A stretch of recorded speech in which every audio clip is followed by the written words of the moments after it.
Akumpletu na ng Department of Public Works and Highways o DPWH-III ing pang magkongreto king 710-meter portion na ng Farm to Market Road o FMR king sitio ba ni Barangay Kataning, Balangas City, Bataan. May pondoan niyang 14.9 million pesos in proyektu, lalam ng 2023 national budget na ng Department of Agriculture. Nasa nanin magbalaw sa improvement ng rural connectivity, kapamilat na rin mas masalis dalan, aagamit darang ortelano papunta ka rin palengke. Atin niya mo namang wheel guards ing tulay na daalan na susukal 5 meters ing dagul, bang asiguro ing kaligtasan da rin pedestrian. Samantala, metong pang farm to market road ing may-ari king sitio Lakbangan, Barangay Imelda, Samal, Bataan. Akumpleto na niya mo naman ng DPWH ing 5 meter FMR king lugal ang magkaalagang 12.16 million pesos, lalam na pamurin ning pondo na ning DA. Agpangkang DPWH Bataan First District Engineer Erlindo Flores Jr. mas manawa na in travel conditions nga ni Kenny. Apart king impact na niniking agrikultura, migit lang 600 households ka na rin makinabang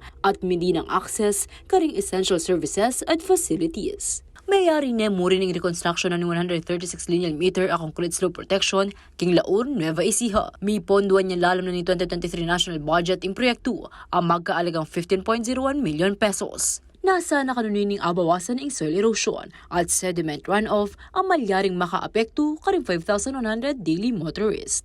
King aliwa pang balita, tiro nung magpaasokasan ng Bureau of Fisheries and Aquatic Resources of BFAR-III ding miyembro na ng metong fisherfolk community king Subic, Zambales.